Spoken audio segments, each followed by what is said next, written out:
Welcome to Nifty 50 Photographers. In today's video I'm going to go through 5 cameras that you might want to consider if you're just setting out on your photography journey and you're looking for a really great beginner's camera that you won't outgrow, something that will take you from beginner to intermediate level. Now what I recommend you look at is interchangeable lens cameras. Now why do I say that? Well, they will allow you to take pictures of different styles, everything from sports, portrait, close-ups and so on. So that's the real benefit of an interchangeable lens camera.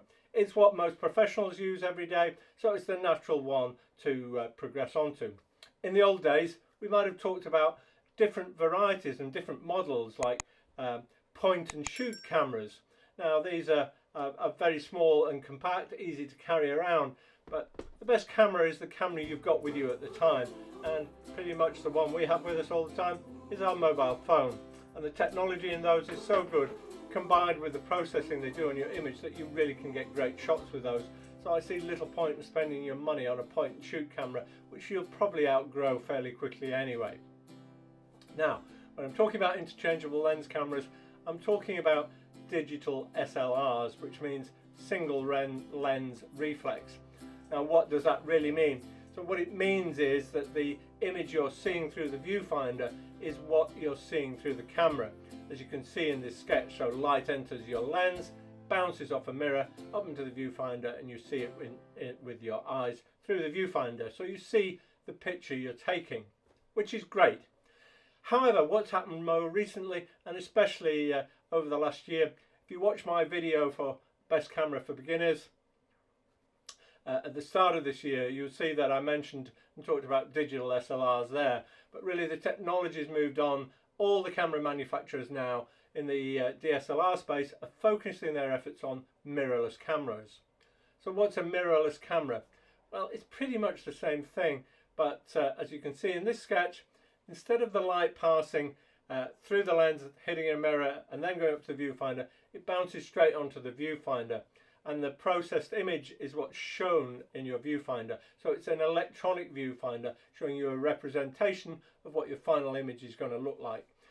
The beauty of mirrorless cameras are they're smaller, lighter, a bit more compact, so easier to carry around, and you really still get that same image quality as you do from the version with the mirror in. And that's why I think it's a great route to go down. Now, I have to say up front, I'm going to talk about 5 different camera models. If you stay to the end, I've got a great tip if you're on a really tight budget of how you can get yourself some really fantastic kit at a reasonable price. And now these 5 cameras, I haven't physically tested them. So you might think, well, why on earth should I watch this video? Well, I'll tell you a little bit about my background, and then maybe it'll convince you that I know what I'm talking about. So I've been taking photographs since I was 17. So I've used cameras all my life. I've grown up from film and transferred to digital. Now when I did the research for this video, I trawled the internet, looked at lots and lots of reviews, and the same camera models keep cropping up time and time again in all the reviews of which are the best cameras to buy. So I've saved you that hard work, and I'm going to show you what those cameras are. Now I use a mirrorless professional grade camera all the time. So I take about 10,000 pictures a year, so I know a little bit about how to use them and how to get the best out of them. So I hope you enjoy these next 5 models, and one of them will suit you and get you started and help you enjoy your photography journey. In reviewing these cameras, I started with a budget of £500 for the body only. So you will need to buy a lens. Now in most cases, if this is your first interchangeable lens camera, then you go for the kit lens, and together that's going to cost you about £100 more, so £600. That's pretty much the same in dollars if you're in the US, so $600 for a mirrorless camera with a kit lens. Now if you've already got some lenses, perhaps from a previous DSLR you had, and it does make sense to look at the same brand, because you could just buy an adapter that allows it to fit onto your mirrorless camera body, or it might even fit straight on depending on the make and model. So without any further ado, I've chosen 5 different cameras, and let's get started with the first one. And the first one I wanted to look at was the Fujifilm XT200. Now this will film 4K video. It'll also shoot at 8 frames a second, and it has a 24.2 megapixel sensor, so you will get some excellent shots from it. Now, I like the old Fujifilm cameras. My very first DSLR was a Fujifilm, and it served me very well. I always got some great photos from it, and this feels nice in the hand. It has that slight feel of the old school DSLRs. Now, as a kit lens, it comes with 15 to 45 millimeter lens, and it takes a little bit of getting used to that lens, but it does produce some great results. It's a nice compact setup, so it is something you could use for travel photography or taking away on holiday with you. And one of the best things about it is it has a whopping 3.5-inch display, and it's a lot higher resolution than most of its rivals in this class, so you can really see what you're taking on the back of the camera and on that flip out display. So again, I say it'll cost you about £600, good camera to get you started. If you're looking for something really compact and neat, then you've got to look at the Olympus OM10, and this is the OMD EM10 model.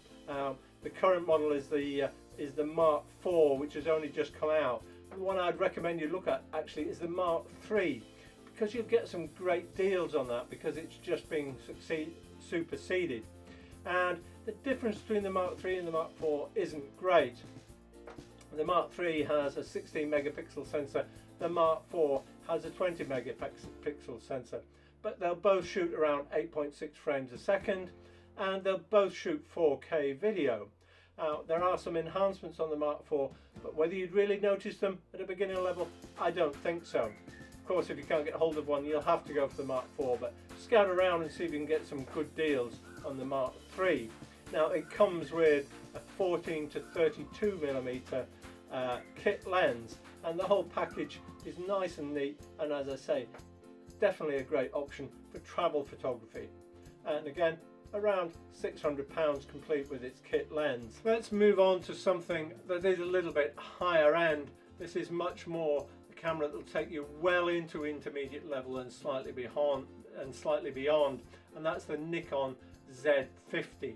It's very well made, it feels robust and sturdy, and it feels a little bit heavier than some of the other camera models I've mentioned. It does have a great sensor, produces excellent image quality, and its standard kit lens is 16 to 50 millimeters. Now, they are doing some package deals where you get 2 kit lenses. Obviously that costs you more money, and with 2 kit lenses it'll cost you £1,200 or $1,200, but that's something that would keep you going for many years until you want to really progress your photography to a higher level. And if you've already bought into that Nikon brand, if you like the feel of the menus and so on, then you could progress up through their range and only need to change the camera body. You could keep your lenses, and you've got something straight away to get started with when you upgrade that camera body. It has a 20.9 megapixel sensor, but its frame rate is 11 frames a second. Now, that's the fastest of all the cameras I'm going to mention. So if you're into sports and action photography, that will be a real bonus for you. It really means you can capture that exact moment when something is happening. It does, of course, shoot 4K video, and it'll produce some great results. Its main downside is being that bit heavier and slightly bulkier, although that 16 to 50 lens is what they call a pancake lens, so it is very flat, which helps to keep it compact. You just might find it a little bit heavier than some of the others to carry around with you if you're going on a hike all day. Now, the other big photography brand we haven't mentioned so far is Canon, and they do an M50, that's their entry-level mirrorless camera. Now, it'll give you 24 megapixels, it'll shoot 10 frames a second, and it will shoot 4K video, but its 4K video is rather limited, so video is your thing, then this might not be the best model for you. It'll shoot a great HD video, that's 1080p. If you really want to go up to that 4K level, then you'll find that this isn't really giving you the best results. Choose one of the other models, in particular the one I'm going to mention next. However, Canon is a great brand. There's lots of accessories available for it, lots of lens options, and it comes with its standard kit lens. It does a really decent job, and it's reasonably light and easy to carry around, so it is a good starting point. And again, as I mentioned with the Nikon, it's one you can progress through their brand range with it if you like their menu system and how it feels in your hand. Again, it'll cost you around £600. Now the final camera I'm going to mention is a Panasonic, and this is the Panasonic Lumix G100. Now if you're into video and vlogging, then this would be the obvious choice. It's a slightly dumbed down version of their higher end models, which a lot of vloggers absolutely swear by the Panasonic Lumix brand because they're so easy to use and they produce such great video quality. So if this is what you're looking for, then this would be an obvious one to go for. Now the real bonus of this, it will take great stills as well. It'll shoot at 10 frames a second. It has a 20.3 megapixel sensor, and of course you're shooting in 4K videos, as I've already mentioned. And again, price is around £600. Now there's a lot of options, and one brand I haven't mentioned is Sony. So if you're looking for something very portable, Sony has a couple of great options. It has its A6000 series, which has interchangeable lenses. They're currently up to the model A6600. But the basic A6000 model, you can still buy them at great value, and you get one of those at around the £600 mark. Even if you're looking for something that's travel or portable, doesn't have that bulky viewfinder on the top, just has a screen on the back, so saves a little bit of space. Great option to go for. They also do some specialist vlogging cameras like the ZV1, and they're all interchangeable lens versions, so that might be something else you want to look at if vlogging is one of the reasons why you want to get your camera. Now, I hope that rundown has saved you a bit of time on your research and helped you narrow down your shopping list. Now I did say if you stay to the end I would have a top tip for you, and that tip is look at the second-hand market. You know, camera technology changes so rapidly. There's new models coming out every year. If you buy last year's model, you can save a lot of money. Sometimes you can buy those second-hand, almost brand new. They're in the what called open box condition, where somebody has just sent it back because they didn't like it for whatever reason. Maybe they couldn't get on with the menu system or something. So you've got a brand new camera, and all anybody's done is open the box and send it back to where they bought it from.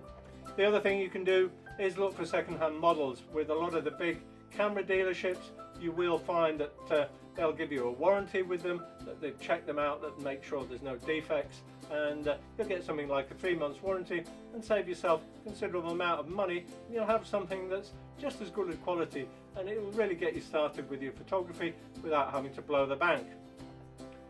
Hope you've enjoyed this video, so please remember to give it a like if you have. I'd love to get some of your feedback. Which camera model did you choose? How are you getting on with it? And why did you choose that model? Maybe it'll help some others in the Nifty 50 photographers group. I'll look forward to seeing you next time.